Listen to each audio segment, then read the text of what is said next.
Bonjour à tous, bienvenue sur la chaîne YouTube du Cercle Bayard. Nous nous retrouvons pour un nouvel entretien qui suit un petit peu l'actualité, puisque la semaine dernière, nous avons eu une intervention d'Emmanuel Macron qui a fait beaucoup de bruit, on en a beaucoup parlé cette semaine, donc on va revenir un petit peu sur toute cette actualité entre l'intervention de Macron, les mesures qu'il a annoncées et le mouvement dans la rue qu'on a vu ce week-end.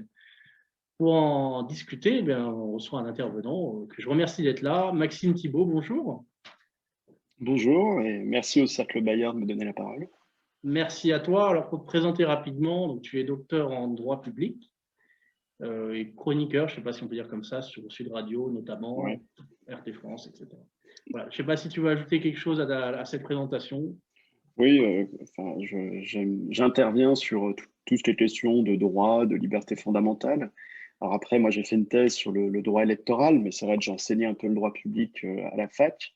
Euh, je ne prétends pas tout savoir, mais je prétends essayer de poser les bonnes questions déjà, hein, parce qu'on est sur des sujets de liberté fondamentale qui sont ultra complexes. Il faut y aller avec beaucoup de modestie. Et la doctrine est bien sûr pas complètement arrêtée. On aura l'occasion d'y revenir. Voilà, et là, je suis élève avocat et à la fin de l'année, si tout va bien, hein, je croise les doigts, je devrais prêter serment comme avocat. D'accord. Alors, on espère pour toi que ça va réussir. Bon, alors, Merci. voilà. Alors, d'abord, peut-être commencer pour revenir un petit peu sur l'intervention d'Emmanuel Macron qui était lundi dernier, lundi 12 juillet.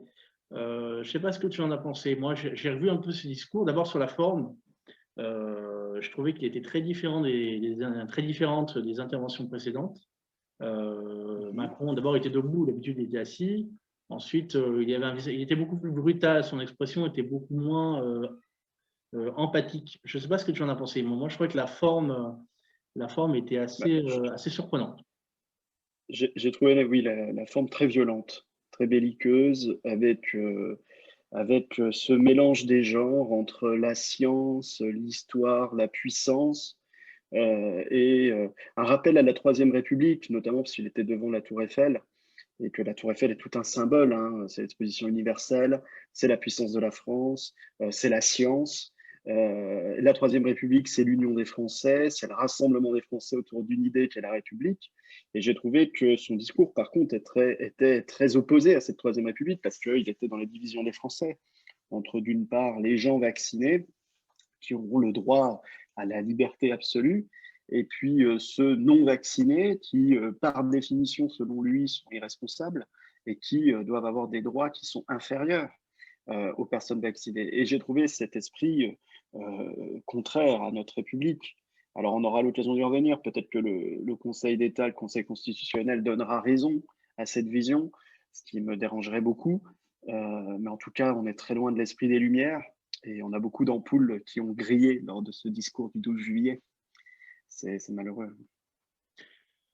Moi, je pense que ce discours restera, non pas positivement, mais Macron a fait beaucoup d'interventions depuis le Covid. Et à mon avis, on retiendra que, je ne sais pas ce que tu en penses, hein, là, c'est le premier discours, nous sommes en guerre, et Mhm. celui-ci, celui de lundi dernier. Je pense que vraiment celui-ci restera, parce qu'il y avait vraiment quelque chose de particulier. Les autres discours, bon, étaient assez ternes. Il y avait quand même encore un discours d'unité un petit peu nationale. Et là, il y a une réelle opposition entre Français dans ces paroles. Et je Bah, pense que, la je guerre ne a sais pas ce que tu en changé. penses, mais je pense que les historiens s'intéresseront à ce discours. On a changé d'objet de guerre. Le premier, c'était la guerre au Covid. Est-ce qu'on peut vraiment parler de guerre face à un virus? On parle de réponse étatique, on parle de moyens, on aurait dû parler des hôpitaux, on aurait dû parler éventuellement des traitements, même si je suis loin d'être convaincu sur les traitements. Honnêtement, je fais partie peut-être des gens qui s'opposent au pass sanitaire et qui sont les moins convaincus sur les traitements. Mais on aurait dû parler des moyens d'action à court, moyen, long terme. Donc déjà, la guerre contre le Covid était un terme qui me choquait parce qu'on fait la guerre à une intelligence et par définition, un virus n'est pas intelligent. Et là, on est passé à un autre objet de guerre, on est passé à une guerre contre des citoyens français. On est passé en guerre contre des gens qui ne sont pas vaccinés. Et ce discours ultra belliqueux qui vient en fait conditionner une pression sociale, hein, une pression politique, parce que Emmanuel Macron en fait nous a mis une obligation de fait, si vous n'êtes pas vacciné, vous serez obligé de faire un test PCR toutes les 72 heures, et une pression même familiale, professionnelle, sociale en fait, parce que votre famille vous pousse à vous faire vacciner, parce que votre employeur vous pousse à vous faire vacciner, et que si vous voulez avoir une vie équilibrée, une vie normale, vous allez être obligé de vous faire vacciner. Donc, je ne suis pas opposé à la vaccination. Je considère que la science, le progrès vaccinal est une belle chose pour notre nation. Le pays de Pasteur a permis d'enrayer énormément de maladies. Cependant, je suis attaché à la liberté vaccinale, surtout lorsque cette obligation n'est pas proportionnée. J'espère qu'on aura l'occasion de revenir sur la proportionnalité de l'obligation vaccinale, qui est un point que j'ai développé pas mal. Euh, mais voilà, ce que je n'ai pas apprécié dans la forme, c'est que le président de la République, qui est le garant de l'unité nationale, a en fait preuve de tout son contraire, et c'est très embêtant parce qu'on est dans une situation hyper tendue avec à la fois le Covid-19 qui évolue et donc qui fait peur, et en même temps une crise économique et sociale qui est terrible, une réforme des retraites qui doit arriver, dont des tensions qui sont fortes. On pourrait parler aussi de l'islamisme radical qui continue d'exercer petit à petit et de cheminer, mais on n'en parle plus en ce moment. Et tout ça fait une sorte de magma qui peut exploser à tout moment. Donc, ce qui m'a un peu gêné en même temps, c'est l'absence d'intelligence politique d'Emmanuel Macron, parce qu'il a quand même vécu la crise des Gilets jaunes en 2018. Et il sait très bien que les Français ont clivé sur une histoire un peu bête à l'origine, qui était celle de l'augmentation du prix du diesel. C'est quand même l'effet papillon de Benabar, petite cause, grande conséquence. Et là, sur quelque chose qui est ultra fondamental, qui est le droit de disposer de son corps, il revient faire cliver les Français. Et donc, c'est très surprenant de voir qu'il ne tire aucune leçon de son histoire politique. C'est assez surprenant. Bah, effectivement, oui, et c'est peut-être plus brutal encore que la dernière fois. Alors, on va revenir un petit peu sur la manifestation, hein, sur les contestations qui commencent à monter dans le pays, mais peut-être un peu avant sur le pass sanitaire lui-même et l'obligation pour les soignants, hein, puisque je rappelle que pour les soignants, ils vont avoir l'obligation vaccinale à partir du 15 septembre. J'ai l'impression qu'il y en a beaucoup qui sont très mécontents. Alors, ils ne sont pas majoritaires sûrement, mais ils sont quand même nombreux. Déjà que ils ont déjà des problèmes, des fatigues, etc. Depuis longtemps, hein, c'est pas nouveau. Il y a déjà une crise dans cette profession. Mais du coup, déjà sur les mesures en elles-mêmes, si on peut revenir un petit peu donc pour les soignants, l'obligation vaccinale et le pass sanitaire, qu'est-ce que ça entraîne concrètement? Puisque là, en tout cas, j'ai vu les médias assez conciliants finalement. En disant, essayant de un peu dresser les Français les uns contre les autres, en disant oui, bah, et puis certains aussi, parce qu'il y avait une première manifestation mercredi 14 juillet, donc il n'y avait pas beaucoup de monde par rapport à la suivante, et j'ai vu certains éditorialistes essayer de faire des comparaisons un peu douteuses en disant 18 000 manifestants d'un côté, 3 millions de personnes qui prennent rendez-vous sur Doctolib de l'autre, mais je crois qu'il faut rappeler que les gens qui ont pris rendez-vous sur Doctolib, c'est pas forcément qu'ils sont d'accord avec Macron, c'est qu'ils ont compris qu'ils n'allaient plus avoir de vie s'ils n'allaient pas se faire vacciner. Je crois que c'est ça le débat. Bien sûr. Alors, la pression des médias, des journalistes et d'une partie de la classe intellectuelle, c'est qu'on nous fait croire qu'on a le choix entre l'obligation vaccinale ou le confinement. Et que l'obligation vaccinale est la clé de sortie vers la liberté. Voilà. Donc, le raisonnement est vite fait. À partir de ce moment-là, on se dit, allez, hop, on file vers l'obligation vaccinale et tous ceux qui ne l'ont pas compris sont des idiots et on doit les attaquer par tous les moyens qui existent pour qu'ils aillent se faire vacciner. Et ça, c'est fortement problématique. Et on le retrouve, moi je fais quelques médias et on le sent chez pas mal de journalistes, où quand on commence à leur dire, mais vous savez, entre l'obligation vaccinale et le confinement généralisé, il existe une troisième voie qui s'appelle la liberté, parce que les chiffres parlent d'eux-mêmes. À partir du moment où les personnes âgées, les personnes vulnérables sont vaccinées, à partir du moment où vous faites preuve de prévention, notamment contre les comorbidités, à partir du moment où sur le long terme, vous avez une politique pour le développement de l'hôpital, que vous réfléchissez pourquoi pas au traitement, etc., vous vous rendez compte que les chiffres sont assez bas. Enfin, moi, je regarde les taux de mortalité tous les jours, je regarde les taux d'hospitalisation et de réanimation. Ils sont faibles depuis qu'on a une vaccination des personnes âgées et vulnérables. Le problème, c'est que ces personnes âgées et vulnérables, il en reste encore beaucoup qui n'ont pas fait leur devoir citoyen, et le vrai devoir citoyen, il réside ici, c'est de faire le rapport bénéfice-risque et de se dire, est-ce qu'il est plus bénéfique de me faire vacciner ou pas? Et quand on a un diabète de type A, qu'on a une obésité morbide, qu'on a un âge très avancé, bah, à mon sens, hein, l'intérêt, le bénéfice, c'est de se faire vacciner. Et ça, il y a beaucoup de citoyens qui ne le font pas. Et je n'ai pas peur de dire qu'il faut qu'ils fassent preuve de responsabilité. Mais après, moi, je crois en l'esprit adulte des Français. Je fais confiance en leur capacité d'être responsable, parce que le citoyen, il est responsable par définition. Hein. Il est responsable devant la loi, il est responsable dans les actes de sa vie quotidienne, sauf être mis en curatelle ou en tutelle. Et donc, il doit être en capacité de prendre des choix. Et j'invite les personnes âgées vulnérables à le faire. Hein. Après, sur les manifestations, euh, moi, j'ai fait celle de samedi. Il y avait au moins 150 000 personnes. Quand je suis parti d'Invalide, c'était un peu avant Invalide, hein, mais on arrivait sur Invalide et que je suis reparti, j'ai pris une trottinette électrique, comme quoi je ne suis pas opposé à tout le progrès, et que je suis remonté jusqu'au Palais Royal, il y avait du monde encore. Il y avait du monde vers la pyramide du Louvre et il y avait encore du monde qui partait du Conseil d'État. Et je me souviens avoir discuté avec un officier de gendarmerie qui disait c'est impressionnant le nombre de personnes, plus il en part, plus il en arrive. Donc, il y avait énormément de monde. Et les journalistes qui nous disent qu'il y avait moins de 20 000 personnes ou qu'il y avait 150 000 personnes sur l'ensemble du territoire national sont soit aveugles, soit ignorants, et je souhaite qu'ils soient ignorants, soit cyniques. Et je n'espère pas qu'ils soient cyniques parce que ce serait contraire aux règles de déontologie. Mais il y avait énormément de gens. Alors, il ne faut pas se mentir, une manif, il y a de tout. Ça rassemble un corps, une population, avec ses qualités, ses défauts. Moi, je dis franchement, Francis Lalanne, il me débête. Je trouve cette personne d'une grossièreté complète. Je le dis comme je le pense. Mais pour autant, il a aussi un courage de dénoncer une dérive de l'État et il avait toute sa place à cette manifestation. Il y a des gens qui ont mis des étoiles jaunes, il y a des gens qui avaient des panneaux à être marqués la vaccination rend libre, etc. Personnellement, j'ai pas vu ce panneau, mais j'ai vu des étoiles jaunes. Je trouve ça indigne, je trouve ça odieux au plus haut point.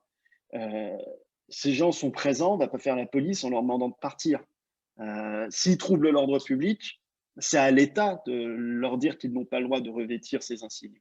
Ce n'est pas une manifestation citoyenne qui finalement n'avait pas d'organisateur, parce que c'est là aussi la réalité. Cette manifestation, ce n'était pas la manifestation de Florian Philippot, la manifestation de Nicolas Dupont-Aignan. C'était une manifestation finalement qui était spontanée. Parce que passer les 250 mètres, premiers mètres de la manifestation où vous aviez les politiques et les militants, le reste, c'était des citoyens lambda, c'était des familles de Paris, de partout, qui avaient répondu à un appel qui s'est en fait généralisé sur les réseaux sociaux de venir manifester devant le Palais Royal. Donc ça a vraiment dépassé les politiques. C'est pour ça que les politiques non plus, il ne faut pas qu'ils en tirent un bénéfice trop important. Ça ne veut pas dire que Florian Philippot sera président de la République demain ou que Nicolas Dupont-Aignan a des chances d'être au second tour. Ce que ça veut dire, c'est qu'il y a un principe fondamental dans notre République qui est en train d'être violé, et le peuple français est un peuple foncièrement libéral, je suis convaincu de cela, et ils se rendent compte que le passeport vaccinal renverse un paradigme qui est celui de la liberté, le principe et la restriction, l'exception, et que là, on est en train de passer à un système où l'interdiction va être le principe et la liberté, l'exception à la condition qu'on remplisse des conditions, et là, c'est complètement un régime, ce qu'on appelle d'autorisation, c'est un régime policier. Ce principe-là est la définition même du régime policier. Et les Français l'ont compris. Et c'est pour ça qu'il y avait beaucoup de gens qui sont venus manifester. Bon. Donc voilà, sur la manifestation, vous voyez, ça prend 2-3 minutes à essayer de l'expliquer. Alors c'est sûr que sur un média streaming qui cherche à faire du buzz, on n'a pas le temps de le dire. Et moi, j'ai essayé de le faire dimanche, c'était hier matin sur CNews de 9h à 10h. J'ai essayé d'expliquer. Je peux vous dire que vous avez une pression qui est impressionnante parce que c'est pas audible, parce qu'il ne faut pas essayer de montrer que des Français aujourd'hui manifestent contre le pass sanitaire et non pas forcément contre la vaccination. Vous avez des gens qui sont opposés à la vaccination, il y en a, bien sûr. Vous avez une majorité des gens qui étaient présents à cette manifestation qui étaient opposés au pass sanitaire. Sur le plan purement juridique maintenant, il faut distinguer, il y a 1000 étapes, il y a 1000 questions de droit différentes. Et c'est là où c'est complexe. Et c'est là où intellectuellement, c'est difficile à le vulgariser. La première étape, c'est celle du 21 juillet, Voilà. qui va être l'extension du pass sanitaire aux lieux culturels et aux lieux de loisirs. Bon. La loi telle qu'elle a été votée fin juin, elle est très claire.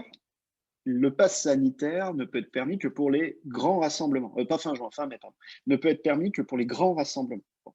Le Conseil constitutionnel, dans sa décision de contrôle de constitutionnalité a priori de cette loi, a été très clair et a dit il n'y a pas d'atteinte à la liberté d'aller et venir, à la liberté d'entreprendre et à d'autres libertés qui listent, dans la mesure où le pass sanitaire est limité qu'aux grands rassemblements et que, il ajoute, le législateur le prévoit.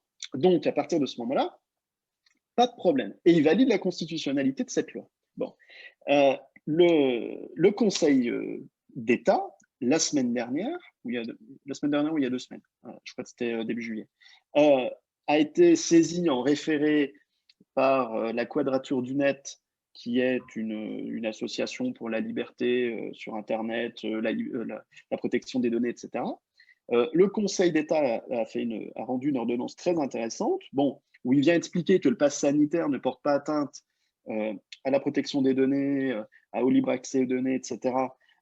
Parce que il n'y a pas de fichage centralisé, parce qu'on ne va pas savoir que dans le pass sanitaire, ça ne va pas être indiqué si vous êtes vacciné ou si vous avez fait un PCR négatif. Ça aussi, il faut que les gens soient bien au courant que quand vous irez présenter votre pass sanitaire, la personne en face de vous ne saura pas si vous êtes vacciné ou si vous avez un PCR négatif.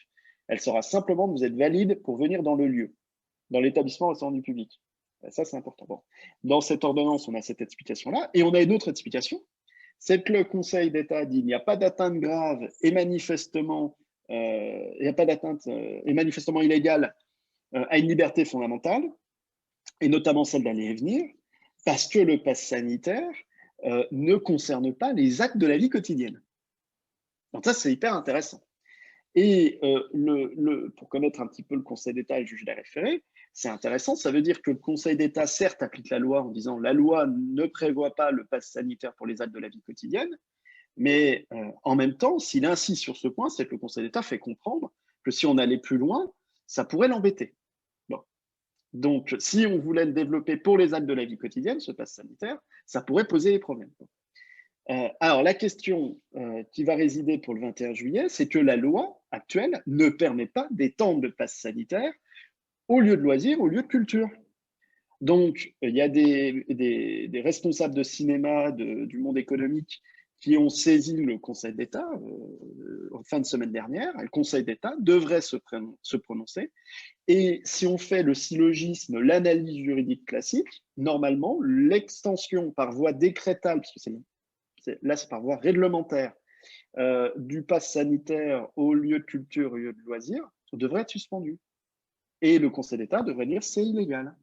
Et donc, vous pouvez aller au cinéma, vous pouvez aller dans les lieux de culture. Bon, la question, c'est là que réside le Conseil d'État. Quand vous pénétrez dans le Conseil d'État, il n'y a pas marqué juge administratif, hein. Il y a marqué Conseil d'État. Donc, il commence par conseiller l'État, et quand il sent que l'État va un peu trop loin, il vient le remettre dans le droit chemin. C'est comme ça que raisonne le conseiller d'État. Ça, il faut bien avoir en esprit. Le Conseil d'État, il a reçu cette requête. Alors maintenant, il a deux méthodes. Soit il fait preuve de diligence et il va dire, bon, je veux audiencer, je vais entendre les parties, les responsables de cinéma, puis le gouvernement. Je considère qu'en l'état actuel de la législation, ce pass sanitaire viole l'interdiction qui est celle de l'étendre aux actes de la vie quotidienne, et je suspends cette extension du pass sanitaire aux lieux de loisirs et aux lieux de culture. Et dans ce cas, notre état de droit est bien appliqué, tout va bien. Bon. Soit il fait moins preuve de diligence et il décide d'attendre que la nouvelle loi approche, il n'audience pas, il ne répond pas à la question, parce qu'après tout, il n'y a personne qui peut le contraindre, hein, il est libre de le faire ou de ne pas le faire. Et si tel est le cas, à partir du 21 juillet, nous aurons ce pass sanitaire généralisé de par un décret et le Conseil d'État ne sera pas prononcé. Ça aussi, c'est possible. C'est-à-dire qu'on peut avoir une illégalité manifeste qui ne sera pas traité par un juge, qui ne veut pas audiencer et qui se dit à 15 jours près, je ne veux pas bouger. C'est possible aussi. Et c'est ça qui risque d'être terrible. Bon.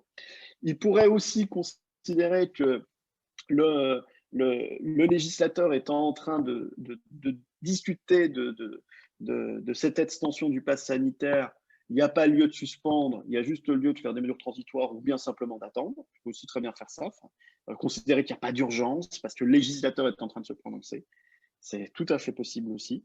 En attendant, il y a quand même 5 à 10 jours où les Français vont se retrouver comme ça dans l'impossibilité de bénéficier de lieux de culture et de lieux de loisirs en pleine période estivale, c'était quand même particulièrement odieux et de manière en plus tout à fait illégale. Hein. Donc c'est quand même bizarre. On a des lieux de culture et de loisirs qui peuvent aussi être sanctionnés sur le plan pénal sur le motif d'un règlement qui est illégal. Il y a aussi ça. Et il ne faudra pas oublier, ça c'est plutôt sur du cours de droit, mais que si ce décret est attaqué sur une loi qui est illégale, toutes les amendes, toutes les sanctions pénales qui auront été prises sur le fondement de cet acte réglementaire illégal seront a posteriori annulées parce que le Conseil d'État, de toute façon, devra se prononcer au jour de la saisine. C'est-à-dire qu'au jour de la saisine, il y aura une illégalité, il dira le décret était illégal, sur la nouvelle législation jusqu'à la nouvelle législation. Donc, pendant toute cette période, il était illégal. Bon, il y a eu d'autres décrets, il y aura d'autres décrets qui vont passer, c'est sûr. Mais toutes les sanctions pénales qui ont été prises sur le fondement de ce décret sont, par conséquent, illégales elles aussi. Et donc ça, c'est hyper intéressant sur un plan plutôt, là c'est plutôt l'élève avocat qui parle, mais c'est quand même aberrant qu'avec des libertés fondamentales et avec des décisions qui concernent un aussi grand nombre de personnes, on soit capable de voir comme ça un décret manifestement illégal. Donc voilà. Donc ça, c'est la première phase du 21 juillet. La deuxième phase, c'est celle de la nouvelle loi, qui va commencer d'être examinée devant l'Assemblée nationale puis le Sénat à partir du 21 juillet. Et cette nouvelle loi, pour faire simple, elle va étendre le pass sanitaire à l'ensemble des actes de la vie quotidienne. Bon. Et je pense qu'elle va prévoir, il faudrait que je la consulte plus en détail, elle va prévoir l'obligation vaccinale pour les soignants. Si je ne me trompe pas, c'est ça. Bon, avec des étapes échelonnées entre juillet et mi-septembre. Bon. En dehors de cette chronologie dont je ne suis pas maître, hein, je connais, il y a des questions fondamentales qui se posent. La première, c'est le pass sanitaire étendu à l'ensemble des actes de la vie quotidienne. Bon. Voilà. On reprend le raisonnement du Conseil constitutionnel de fin mai. On se rend compte que l'un des arguments du Conseil constitutionnel, c'est de dire que la loi est constitutionnelle parce que elle ne s'étend pas à l'ensemble des actes de la vie quotidienne. Donc, j'ai quand même du mal à voir comment le Conseil constitutionnel pourrait se dire 2 mois après, finalement, c'est constitutionnel. C'est quand même particulièrement… Alors, donc on peut espérer que le Conseil… Je ne suis pas assez rigoureux. Je ne suis pas assez rigoureux parce que le Conseil constitutionnel ne dit pas précisément c'est légal, c'est constitutionnel, pardon, parce que ça ne s'étend pas à l'ensemble des actes de la vie quotidienne. Le Conseil constitutionnel dit c'est constitutionnel parce que ça ne concerne que les grands rassemblements. Bon, c'est pas tout à fait la même chose. Oui. Donc, il peut toujours retourner sa veste. Hein. Il ne faut pas oublier que le droit constitutionnel est un droit politique et que la politique, elle n'est pas forgée dans le normativisme le plus complet. Donc, il peut très bien considérer par des tours de passe-passe que finalement, passe sanitaire étendu, ce n'est pas tout à fait inconstitutionnel. En fait, c'est pour ça que certains… La question, c'est est-ce qu'ils vont avoir un peu de courage ou est-ce qu'ils vont laisser faire? C'est exactement ça. Si on veut poser la question des faits très simples, c'est exactement cela. Des termes très simples, c'est exactement ça. C'est-à-dire, est-ce qu'ils vont avoir le courage de défendre un modèle libéral ou est-ce qu'ils vont autoriser un régime d'autorisation absolu et général? Parce que c'est là que réside quand même tout le changement de société. François Bellamy l'a très bien écrit. Bruno Daugeron, un grand professeur de droit public, l'a très bien écrit aussi dans les colonnes de la Croix. Vous avez Paul Cassiage, il me semble, qui en parle aussi. Vous avez plein de profs de droit moi je les appelle les sages parmi les profs de droit, enfin, c'est des gens dont la puissance intellectuelle n'est plus à démontrer, qui nous expliquent très clairement qu'on passe vers un régime d'autorisation. Pierre Delvolvé, qui est le président de l'Académie des sciences morales et politiques, écrivait en juin 2020 qu'on est en train de passer à un régime d'autorisation, ce qui est la définition de l'État policier. C'est-à-dire que vous êtes dans l'interdiction de faire des choses, votre liberté est entravée. Mais si vous remplissez des conditions, on va vous autoriser à le faire. Voilà. Vous n'avez plus le droit d'avoir des actes de la vie quotidienne. C'est absolu et général. Vous ne pouvez plus aller au cinéma, dans le restaurant, vous ne pouvez plus rien faire, en fait. Par acheter vos courses et puis faire des repas avec des amis, regarder la télévision et Netflix, vous n'allez rien faire d'autre. Bon. Commander Sauf, Uber Eats. voilà, comment? Commander Uber Eats, on a encore le droit. Ou commander Uber Eats, oui, parce que Uber Eats, on aura le droit. Ça, c'est certain, parce qu'après tout, c'est les GAFAM, donc ça, j'aime pas. Mais vous ne pourrez, vous pourrez plus rien faire. Enfin, donc, bah, vous allez devoir faire un pass sanitaire. Et si vous avez ce pass sanitaire, que vous remplissez les conditions de validité de ce pass sanitaire, eh bien, vous pourrez ensuite bénéficier de votre liberté. Et ça, c'est un régime d'autorisation. Parce que dans un État libéral qui est censé être la France, hein, une démocratie, par définition, moi, je reprends les vieux classiques, hein, Rousseau, Montesquieu, on peut tous les citer, hein, on les lit toute la journée, on nous les met dans tous les grands discours, mais on les viole à la première occasion. C'est quand même la réalité de cette situation. Dans un État libéral, la liberté, c'est le principe. L'exception, c'est la restriction, à la condition que cette restriction soit nécessaire, adaptée et proportionnée. Pas dur. En 1917, on a un grand conseiller d'État, 1917, en pleine Première Guerre mondiale. Ce n'est pas la situation la plus favorable pour les libertés. Le commissaire du gouvernement Corneille a manifesté ce principe de manière très simple. Dans un État libéral, le principe, c'est la liberté, la restriction, l'exception. Bon, c'est pas compliqué à comprendre.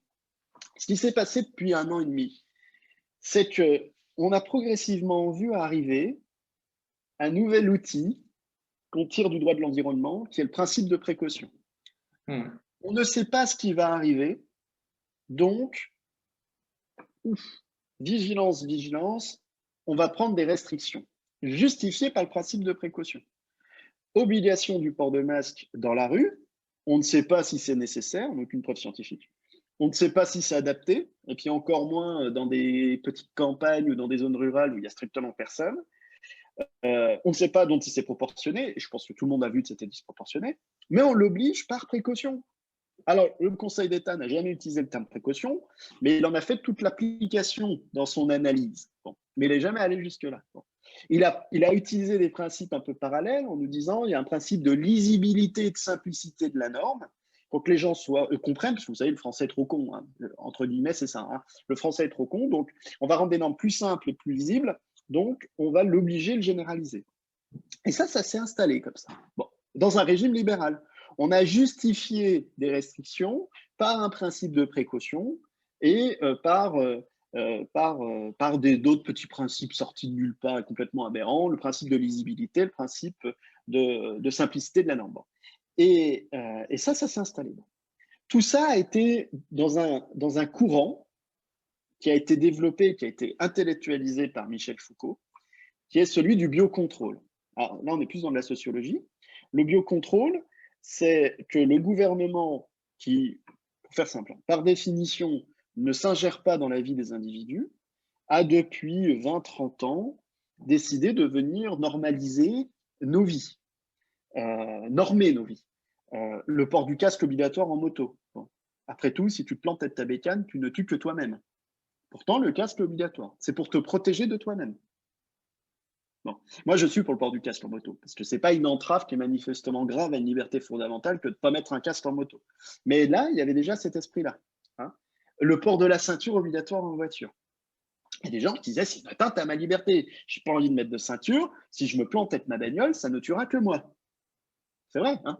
Et pourtant, ce n'est pas une entrave grave. Mais malgré tout, dans l'esprit, c'est là. Et là, on est en train de basculer. On est en train de basculer parce qu'on veut venir contrôler complètement nos vies. On veut venir contrôler complètement nos vies, ce qu'on appelle le biocontrôle de Foucault, quelque chose qui s'est mis en place dans la société progressivement, dans nos élites, enfin voilà, sous couvert du principe de précaution et tout un tas de principes qui sont qui sont qui sont pas manifestement tous mauvais. Enfin, moi, je suis pas opposé au principe de précaution qu'on développe une centrale nucléaire ou qu'on installe une société de biochimie. C'est pas ça la question. Mais c'est la limite entre ce principe de précaution et la liberté. Et où sont les domaines où ce principe de précaution peut s'instaurer et domaines dans lesquels il ne peut pas s'instaurer. Et tout ça pour dire que euh, dans ce régime d'autorisation, par précaution, alors même qu'on n'a pas une mortalité importante des personnes de moins de 60 ans, même qui est quasiment résiduelle cette mortalité, alors même que la mortalité du Covid est de 0,5%, je crois, dans cet alentour-là, alors même que les personnes vulnérables et les personnes âgées vaccinées sont premièrement protégées et deuxièmement font diminuer le nombre de personnes en réanimation et le nombre de personnes vaccinées, bah par précaution, parce qu'il y a le variant Delta, le variant machin, le variant truc et le variant j'en ne sais pas quoi, on va vous obliger à vous faire vacciner. Et en plus, on va mettre un pass sanitaire, parce que si vous ne respectez pas la protection que vous devez à vous-même, eh bien, on ne va pas simplement vous mettre une amende, parce qu'on y reviendra tout à l'heure sur la sanction de l'obligation vaccinale, mais on va vous interdire de vivre. On va vous restreindre vos libertés. Et c'est là que c'est un vrai scandale. C'est ici que c'est un vrai scandale à la fois sur le plan philosophique, éthique et juridique. Donc, sur le pass sanitaire, on va voir comment le Conseil d'État va le traiter. Est-ce que c'est une atteinte grave ou pas à une liberté fondamentale? Et le Conseil constitutionnel avant tout, hein, par rapport à la loi, pardon. Et après, il y aura la question de l'obligation vaccinale. Alors, c'est là où il y a la deuxième grande question juridique sur l'obligation vaccinale. Donc, ça rejoint la question déjà du biocontrôle dont je parlais tout à l'heure, hein, qui n'est pas du tout du complotiste, hein, c'est un courant sociologique qui s'est développé. Comme tout courant, bah, il tend parfois des extrêmes avant de revenir dans un équilibre. L'obligation vaccinale, la première question qu'on doit se poser, c'est dans quelle mesure on peut obliger quelqu'un à se faire vacciner. La Cour européenne des droits de l'homme, le Conseil constitutionnel et même le Conseil d'État ne sont pas opposés à l'obligation vaccinale. Par contre, comme toute privation à une liberté, il la conditionne à deux grands principes, la nécessité et la proportionnalité. Est-ce qu'il est nécessaire de se faire vacciner? Est-ce que c'est proportionné que de l'obliger? Vous avez une méningite, vous avez la peste ou je ne sais quelle maladie avec une létalité élevée, et certains, si vous n'êtes pas vacciné, vous pouvez appeler les pompes funèbres. Le Covid-19 serait à 80%, même la moitié, même 50% de mortalité ou 20%, on dirait obligation de vaccinale, je serais le premier à dire oui. Je serais le premier à dire oui. Vous faites le bénéfice-risque, vous regardez la proportionnalité, si vous n'êtes pas vacciné, vous avez une chance sur 2, une chance sur 10 de mourir, vous faites vacciner. Et les récalcitrants, pour le coup, ne seraient pas très intelligents, pardon. Ou alors, ils jouent avec leur vie. Là, pour le coup, c'est problématique parce que ben voilà, il n'y aurait pas trop d'autres choix. Mais dans cette situation où vous avez une maladie à un taux de létalité de 0,5%, qu'à partir du moment où je reviens toujours là-dessus, pour que ça entre bien, que les personnes vulnérables, les personnes âgées sont vaccinées, bah, ça diminue, il n'y a plus de nécessité de vacciner l'ensemble de la population. Enfin, je ne vois pas comment le Conseil constitutionnel pourrait valider une loi pareille. Donc ça, c'est déjà la première chose. C'est d'un point de vue proportionnalité, d'un point de vue nécessité, les conditions, à mon sens, ne sont pas remplies sur une obligation vaccinale. Et je pense qu'Emmanuel Macron l'a compris, et on reviendra un petit peu, je conclurai là-dessus, et c'est pour ça qu'il nous fait pression via le pass sanitaire pour qu'on aille se faire vacciner. Et c'est un pari réussi parce que tu as 4 millions de personnes qui sont allées se faire vacciner. Donc les gens ont eu peur de l'obligation vaccinale, donc ils se sont dit, je ne vais pas être plus con que les autres, hein, je vais y aller en premier, comme ça je suis vacciné, je suis tranquille. Mais ils n'y sont pas allés par libre consentement, ils y sont allés sous la contrainte. La deuxième chose qui fait que je doute de la constitutionnalité de l'obligation vaccinale, c'est que on connaît actuellement des vaccins qui ont une autorisation de mise sur le marché qui est conditionnelle. C'est-à-dire que la conditionnalité d'une autorisation de mise sur le marché, je ne suis pas spécialiste en droit de la santé, mais je ne suis pas complètement idiot non plus, c'est l'urgence. Donc, il y avait urgence à avoir des vaccins parce qu'on n'avait personne qui meurt. Bon, ok, qu'on avait une pression économique, qu'on a confiné la moitié de la planète, etc. Donc, je comprends qu'il y ait eu cette condition d'urgence qui soit remplie et qu'on ait autorisé la mise sur le marché des vaccins. Et je suis très content qu'on puisse se faire vacciner, qu'on ait un vaccin. Ok. Mais cette autorisation de mise sur le marché qui est conditionnelle, elle n'enlève en rien qu'on est toujours dans des essais cliniques jusqu'en fin 2023. Hein. Alors, il y a eu des grands débats en disant que l'autorisation de mise sur le marché conditionnelle voulait dire de facto qu'il n'y avait plus d'essais cliniques. Ça ne veut rien dire, ce n'est pas lié. L'autorisation de mise sur le marché n'a rien à voir avec la fin des essais cliniques. Et là, ça pose un problème. Ça pose un problème d'ordre juridique et même d'ordre conventionnel. Conventionnel, c'est les conventions internationales. D'ordre juridique interne, parce que ça vient réduire cette proportionnalité de l'obligation vaccinale, cette nécessité, parce qu'on est face à des vaccins qui sont encore en essai clinique. Donc le Conseil constitutionnel va se dire, attendez, déjà, la létalité n'est pas élevée, les personnes vulnérables et âgées vaccinées, ça fait descendre le nombre de morts, donc il n'y a plus de trouble en fait à l'ordre public sanitaire, parce qu'on n'a plus de morts. Hein. Quand vous regardez les chiffres aujourd'hui, vous n'avez pratiquement plus de morts. Et vous avez une contamination qui certes est élevée, mais qui n'entraîne pas un fort taux de réanimation ou d'hospitalisation. Donc, deuxième analyse. Et troisième analyse, on est sur une autorisation de mise sur le marché qui est conditionnelle avec un vaccin qui est encore en essai clinique. Donc, c'est quand même problématique quant à l'application d'une obligation vaccinale. Et là où, encore derrière, ça peut réintervenir, c'est que même si cette loi est déclarée constitutionnelle, ce qui me semblerait quand même particulièrement bizarre, c'est qu'on est signataire de conventions internationales, et notamment la Convention d'Oviedo. Et la Convention d'Oviedo, qui a été ratifiée par la France en 2012, est très claire dans divers articles, c'est que vous ne pouvez pas obliger une personne à participer à des essais cliniques. Il faut qu'il y ait son consentement libre et éclairé. Et donc, à partir du moment où on est dans une vaccination conditionnelle avec des essais cliniques, c'est une violation manifeste de cette interdiction qui est conventionnelle. Donc, j'ai beaucoup de mal à voir quel tour de passe-passe il pourrait entreprendre pour venir contourner l'ensemble de ces freins qui sont à juste titre justifiés. Donc voilà, sur l'obligation vaccinale, moi je suis très méfiant, en tout cas sur une généralisation à l'ensemble de la population. Par contre, sur les soignants, alors voilà, sur le principe de proportionnalité et de nécessité, ça peut se débattre davantage parce qu'ils sont en contact direct avec des personnes vulnérables et des personnes âgées, les soignants. Donc là, le juge aura moins de problèmes à venir l'obliger. Mais il reste quand même cette appréciation de l'autorisation de mise sur le marché qui reste conditionnelle. Et ça, je n'ai pas la réponse. Le juge peut très bien dire qu'une autorisation de mise sur le marché conditionnelle étant justifiée par l'urgence, on oublie les essais cliniques. Ou il peut très bien raisonner à l'inverse en disant qu'il reste des essais cliniques et que on ne peut pas obliger la vaccination. Ça, je ne suis pas Madame Soleil. Je ne peux pas traiter à sa place. Et c'est là où je demeure beaucoup plus sur mes gardes quant au fait qu'il y aurait une inconstitutionnalité de l'obligation vaccinale pour les soignants.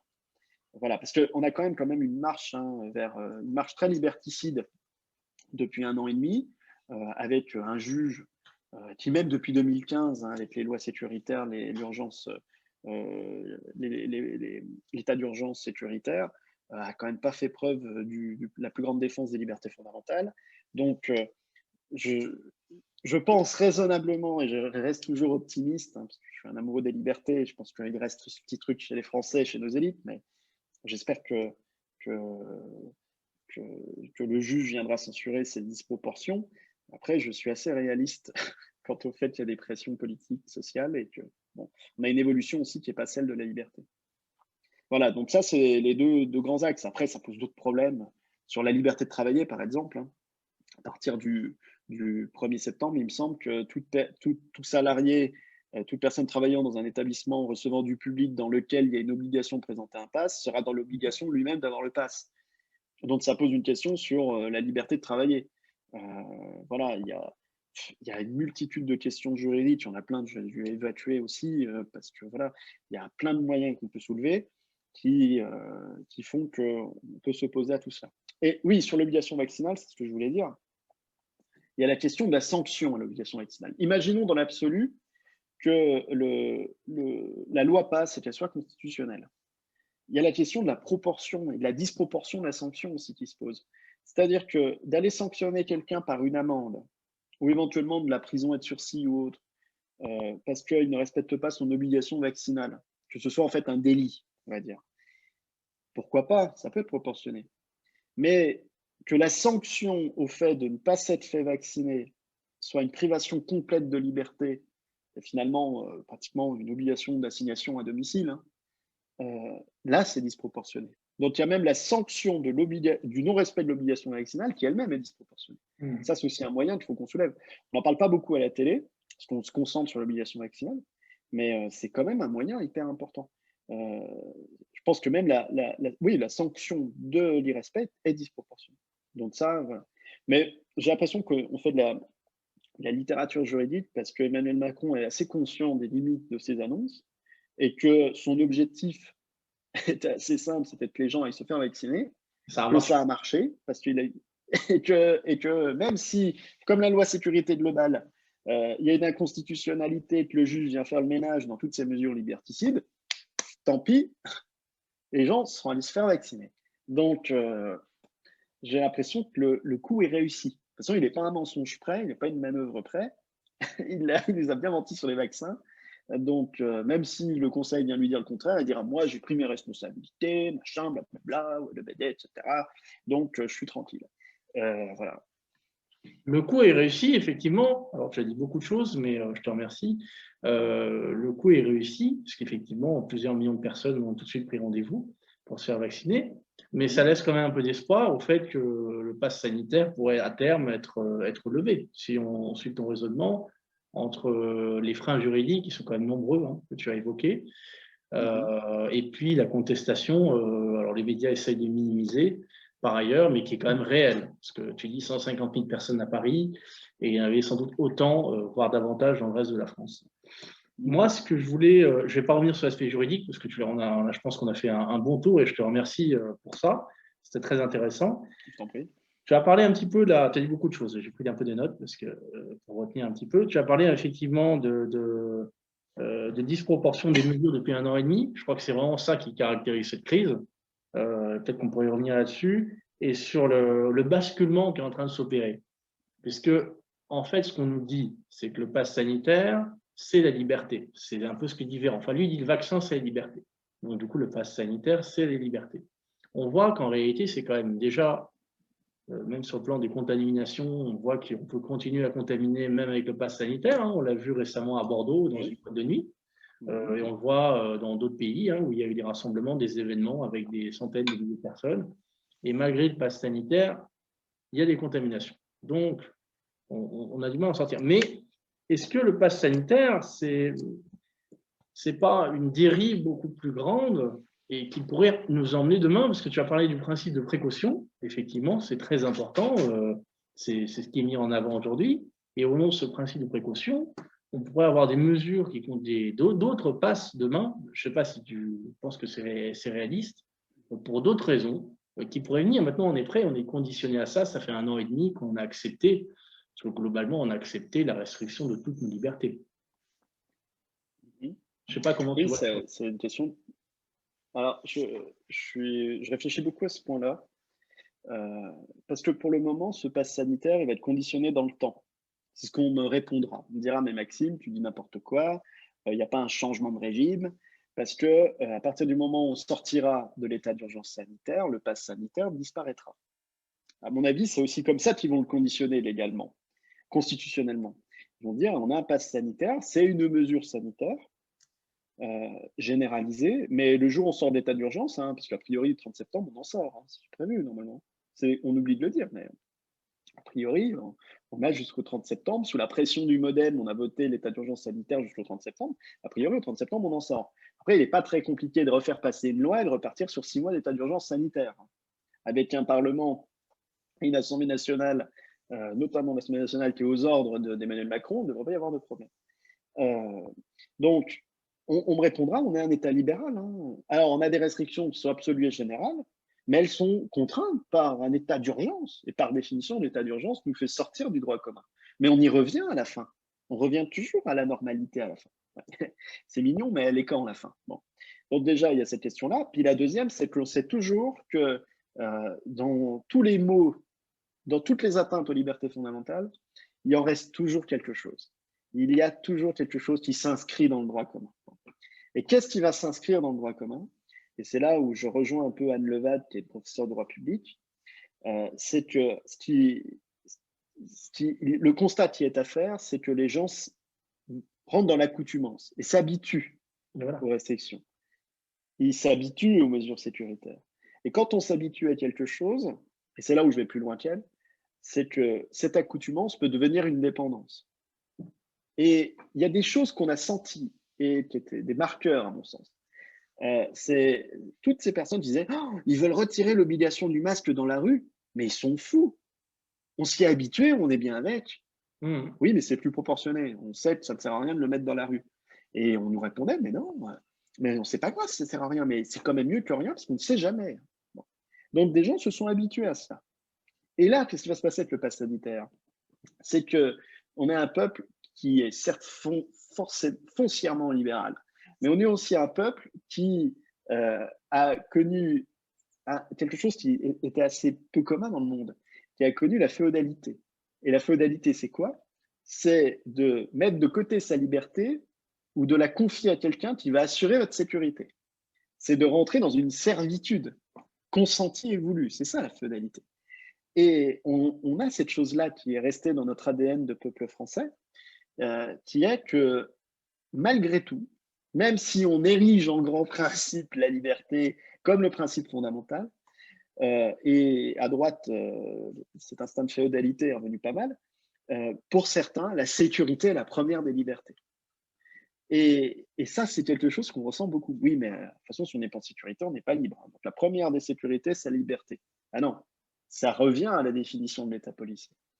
Et je pense que des personnes et la population aussi, euh, vont s'habituer au pass sanitaire, à se dire, bah, après tout, ils ont scanné mon code, je remplis les conditions, je suis dans un établissement où je suis en pleine sécurité parce que personne ne peut avoir le Covid, parce que tout le monde normalement a le pass sanitaire. Alors, on a vu à Bordeaux qu'il y avait les limites de ce pass sanitaire. Hein. Donc, heureusement, c'était une chance pour nous que d'arriver à casser ce schéma psychologique chez certains. Mais les gens vont se dire, c'est pas une entrave si grave à ma liberté que de pouvoir présenter un pass sanitaire, donc je vois pas pourquoi on viendrait dessus. Et puis après tout, pourquoi on ne le ferait pas pour d'autres maladies? Et puis Voilà. pourquoi on ne le ferait pas rentrer dans le droit commun? Et pourquoi, et pourquoi, et pourquoi?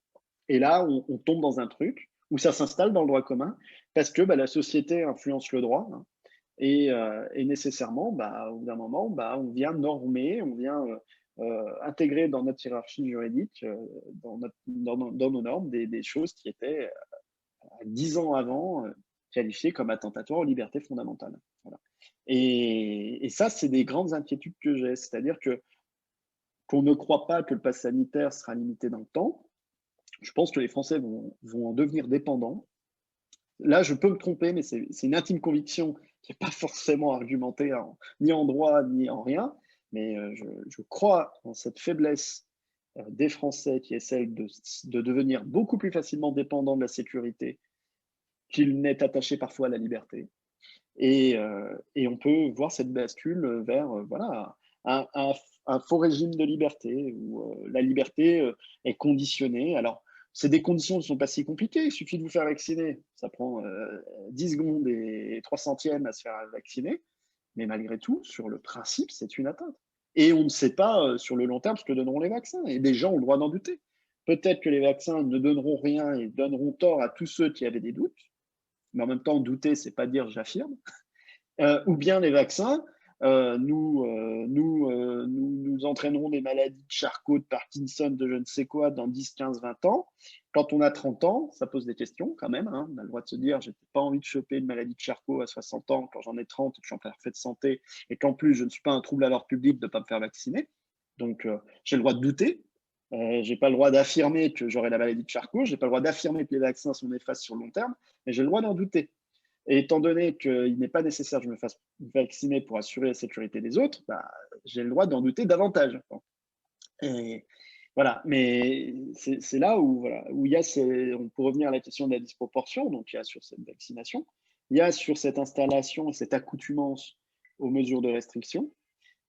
Et pour refaire, tu voulais qu'on revienne un peu sur l'histoire de la disproportion depuis un an ou, Oui, oui, là, c'est ça. C'était un peu le pass ouais, sanitaire, tu as parlé des dérives. Donc, effectivement, je suis d'accord avec toi. Alors, j'ajouterais juste un point que j'ai oublié d'ailleurs. Bon, c'est pas grave. Vas-y, continue sur les disproportions. non, Un sur an et la demi de mesures, tous enfin, enfermés.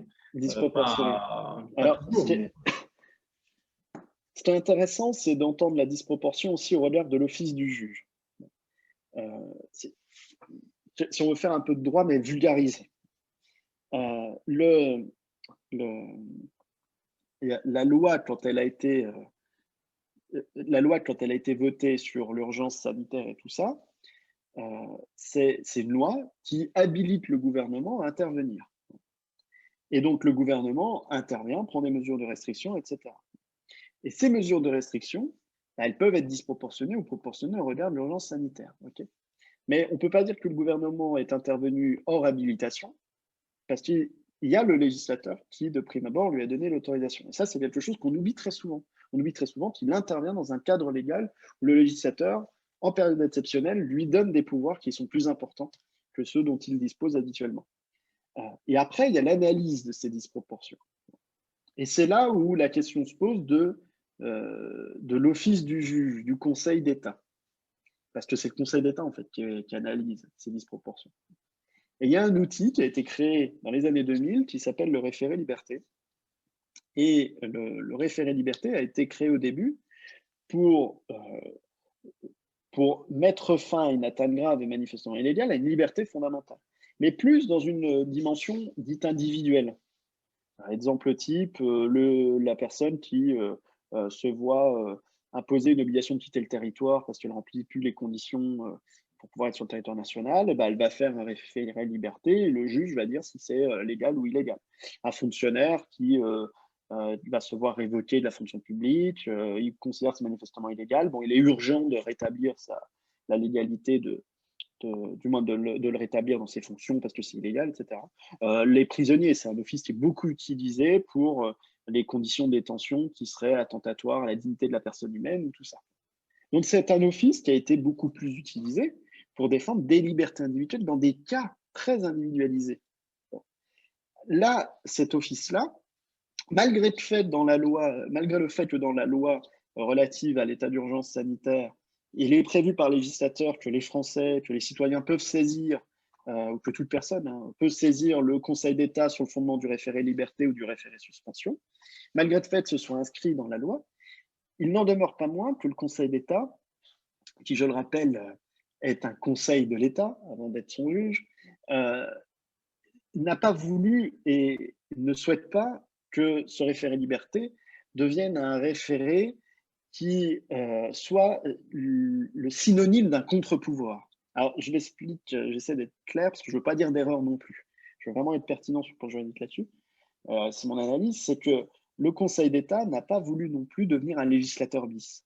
Il n'a pas voulu dire, là, vous allez trop loin dans l'office que vous a donné le législateur, dans les pouvoirs que vous ont donné le législateur. Et le Conseil d'État s'est un peu rangé derrière une vieille théorie qui s'appelle celle des actes de gouvernement. C'est-à-dire qu'il n'a pas voulu tout contrôler, en fait. Et lorsque c'était pas vraiment manifeste, il a rejeté les recours. Alors, soit en disant qu'il n'y avait pas d'urgence, parce que la situation sanitaire faisait que de toute façon, bah, on n'avait pas trop d'autre choix, soit après, il a bifurqué vers une autre analyse, soit en disant bah, il n'y a pas d'atteinte qui est manifestement grave, il y a une atteinte à une liberté fondamentale, mais elle n'est pas grave. Donc, je ne suspends pas. Et on a eu quelques actes de courage où vraiment, là, c'était trop manifeste pour le Conseil d'État, et il a suspendu, c'est notamment sur la liberté cultuelle, le fait de pouvoir aller prier. Bon. Parce que là, c'était trop manifeste, et que l'histoire de France fait que la laïcité n'est pas contre les religions, et que, voilà, on a une histoire avec la religion qui est quand même particulièrement riche, et le Conseil d'État, là, est venu mettre des limites. Mais c'est ce qu'il faut comprendre dans l'outillage, c'est qu'on attaque beaucoup le Conseil d'État. Je ne vais pas le défendre non plus parce que je pense qu'il a manqué de courage aussi, notamment sur les masques, etc., et qui s'est perdu un peu dans des ce que je parlais du principe de simplicité et de lisibilité tout à l'heure, mais s'est perdu dans des considérations qui n'étaient pas à la hauteur de son office. Mais je ne veux pas trop taper sur le Conseil d'État parce qu'il n'a pas pour rôle d'être le contre-pouvoir. Il n'a pas pour rôle d'assurer les libertés collectives. Ce n'est pas son rôle. Alors, il va intervenir quand manifestement il y a un problème, mais ce n'est pas son rôle. C'est le rôle du législateur, de par la loi. C'est le rôle du législateur. Et c'était au législateur de se saisir, même quand il avait confié des mesures, des pouvoirs exceptionnels au pouvoir réglementaire, à l'exécutif, c'était son rôle à un moment de dire « Ouh là là, on va trop loin. Donc, je récupère. Je réinterviens. » C'était le rôle du président de l'Assemblée nationale, du rôle des groupes parlementaires. Et on s'est beaucoup tourné vers le Conseil d'État en disant disproportion, machin, la liberté, les remontées mécaniques, l'obligation généralisée de porter le masque dans la rue, c'est attentatoire aux libertés fondamentales, oui. Mais certes, le Conseil d'État a fait des erreurs. Certes, il s'est trop rangé derrière le gouvernement. Certes, il a respecté son nom, qui est conseiller l'État quand même, il ne faut pas l'oublier. Mais s'il y en a un qu'il fallait les gronder, ce n'était pas spécialement le Conseil d'État, parce que moi, je n'ai pas envie d'un gouvernement des juges, dans l'absolu. S'il y en avait un qu'il fallait gronder, c'était le Parlement. C'était les parlementaires. Et c'était vers les parlementaires qu'il fallait faire une pression démocratique, manifester devant le Parlement en disant « Mais vous faites quoi? On ne vous voit pas. Vous n'êtes pas là pour assurer l'exécution de la loi. Vous n'êtes pas là pour contrôler l'exécution de la loi. Vous êtes là pour contrôler le gouvernement. On ne vous voit pas. Vous êtes où ?» Et c'est là où il fallait attaquer les parlementaires. Et on s'est un peu trop détourné sur un Conseil d'État qui a trop pris la lumière, à mon sens, alors que et les Français n'aiment pas le gouvernement des juges, pourtant, c'est paradoxal. Et on a un peu oublié nos parlementaires. Donc, sur cette analyse de la disproportion, là où beaucoup de profs tapent sur les profs de droit, tapent sur le Conseil constitutionnel, le Conseil d'État, et surtout le Conseil d'État, moi, je préfère quand même qu'on rétablisse un petit peu l'équilibre des pouvoirs et la séparation des pouvoirs et qu'on aille voir plutôt du côté du Parlement. Voilà. Donc, oui, on a eu des disproportions. On a eu des disproportions parce qu'on a eu un pouvoir exécutif, qui n'a pas été contrôlé, par le Parlement. Parce que on a une Assemblée nationale qui est aux couleurs du président de la République et qu'on a un gouvernement qui est aux couleurs du président de la République.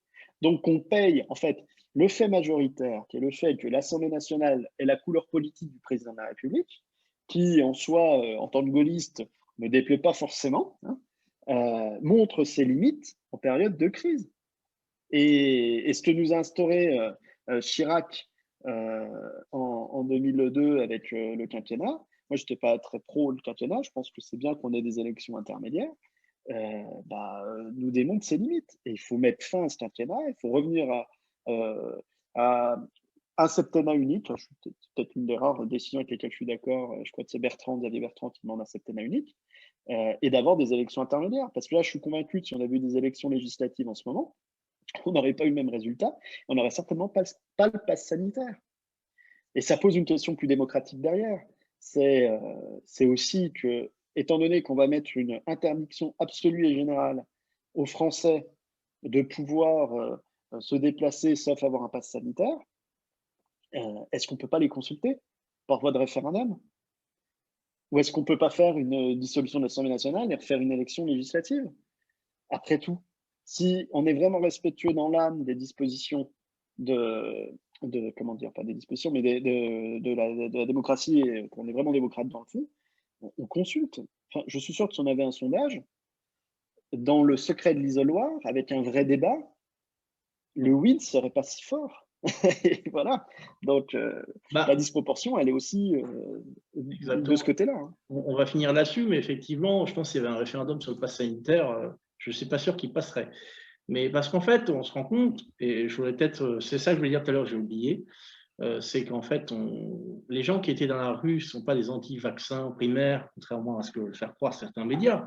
Ce sont des gens qui ont compris la dérive du pass sanitaire qui nous entraîne dans une société qui n'est plus du tout libérale, contrairement à ce qu'on veut dire, et qui peut devenir dangereuse. Et je pense que c'est ça le cri d'alerte de beaucoup de Français et qui nous donne un peu d'espoir. Voilà, je pense qu'il faut terminer avec une note d'espoir, parce que quand même, ça bouge et il y a toujours, tu as dit, on était un grand peuple de liberté, un grand pays de liberté, ça revient et je pense qu'ils vont avoir du mal quand même à nous tenir comme ça pendant longtemps, je pense.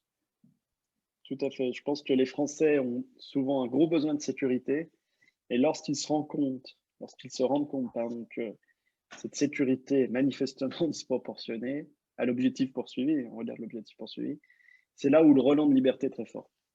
Et je l'appelle de mes voeux, hein. J'espère que c'est pas un fantasme. Mais oui, je garde espoir, enfin, sinon on ne se battrait pas. Si on avait perdu, on irait vivre au Québec. Mais quoique, j'aime pas le froid. Mais voilà, donc en tout cas, on garde espoir. Puis bah, merci pour l'invitation. Ben, J'espère que ça merci fera à douter les toi. gens, en tout cas les faire réfléchir. C'est bien, ben merci, c'était très intéressant. Tu nous as beaucoup parlé des aspects juridiques. Je pense que même pour moi, par moment, certaines choses, je n'avais pas bien perçues. Donc je pense que cet entretien, j'espère qu'il vous aura plu, qu'il aura plu à tous ceux qui nous regardent. Merci beaucoup. Peut-être qu'on aura l'occasion de renouveler ce genre d'exercice dans quelques mois, pourquoi pas, s'il faut faire le point à Avec nouveau. plaisir.